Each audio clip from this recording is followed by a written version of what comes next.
মুহূর্তে তৃণমূলের সাংবাদিক বৈঠক, কি বলছেন তৃণমূল মুখপাত্ররা শোনাবো আপনাদের, শুনুন। ডাক করা হয়েছে, কিন্তু সেই প্রসঙ্গে আসবার আগে আমরা একটা অডিও ভিজুয়াল একটু অনুরোধ করবো আমাদের টিমকে চালানোর জন্য। আগে সেই অডিও ভিজুয়ালটা চলবে, তারপর আমরা মূল প্রসঙ্গে আসছি। ডিউ রেসপেক্ট, আমাদের অব্রতজি বাবু আমাদের লয়ার বলেন, with due respect to Indian judiciary system, আমরা সবাই বলতে বাধ্য হচ্ছি যে সিঙ্গেল জাজ বায়াস ছিলেন এবং সত্যি ছিলেন। ওনার কাছে যে রিট পিটিশনই যেত সেটাতেই আমাদের চাকরি যেত। সেটা সেই সময় মানুষ তাকে ভগবান বানিয়েছিল, কিন্তু সেই রায় উদ্দেশ্য প্রণোদিত সেটা তিনি নিজে প্রমাণ করে দিয়েছেন।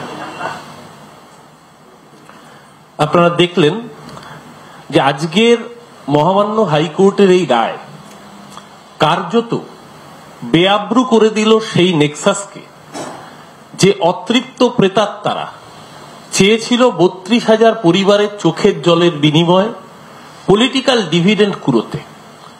যে রাজনৈতিক কাকচিল শকুনরা এতগুলো মানুষকে কাঁদিয়ে রাজনীতির ময়দানে ফায়দা লুটতে চেয়েছিল, আমরা দেখেছিলাম যে একজন বিচারপতি তার সিঙ্গেল বেঞ্চের রায়ে যে নির্দেশ এসেছিল, সেই বিচারপতি যখন পরবর্তীকালে সাংসদ হন এবং বিভিন্ন সময়ে তিনি সংবাদ মাধ্যমকেই জানিয়েছিলেন যে তিনি বিচারপতি থাকাকালীন বিজেপির সাথে তিনি যোগাযোগ রেখেছেন এবং বিজেপি তার সাথে যোগাযোগ রেখেছিল।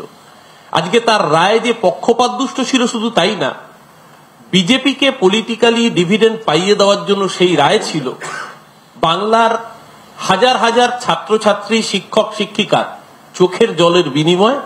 আজকে সেই রাজনৈতিক অতৃপ্ত প্রেতাত্মাদের আজকে কাঁদবার দিন।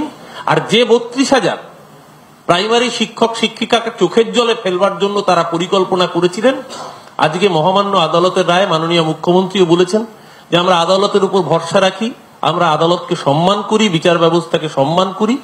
আজকের এই রায় কার্যত বাংলা বিরোধীদের মুখে চুনকালি লেপে দিয়ে যারা চেয়েছিল এর থেকে পলিটিক্যাল ডিভিডেন্ড কুড়োবে বলে, তাদের মুখে আবার প্রমাণ করে দিল চুনকালি লেপন করে যে এই রায় কতটা বাংলা বিরোধী ছিল, এই রায় কতটা পলিটিক্যালি সিঙ্গেল বেঞ্চের রায়, মোটিভেটেড রায় ছিল। আমরা মহামান্য হাইকোর্টের এই রায়কে স্বাগত জানাচ্ছি। যে 32,000 শিক্ষক শিক্ষিকা বিগত বেশ কিছু মাস ধরে তারা আশঙ্কার মধ্যে দিন কাটাচ্ছিলেন, তাদের আশঙ্কার আজকে অবসান হয়েছে। তাদেরকে আমরা আন্তরিকভাবে শুভেচ্ছা জানাচ্ছি। যেহেতু মাননীয় শিক্ষামন্ত্রী রয়েছেন, আমি মাননীয় শিক্ষামন্ত্রীকে অনুরোধ করব তার ব্রিফিং এর জন্য, যাতে আরো পরিষ্কার করে আরো বিশদে তিনি বিষয়টাকে আপনাদের সামনে উপস্থাপিত করতে পারেন।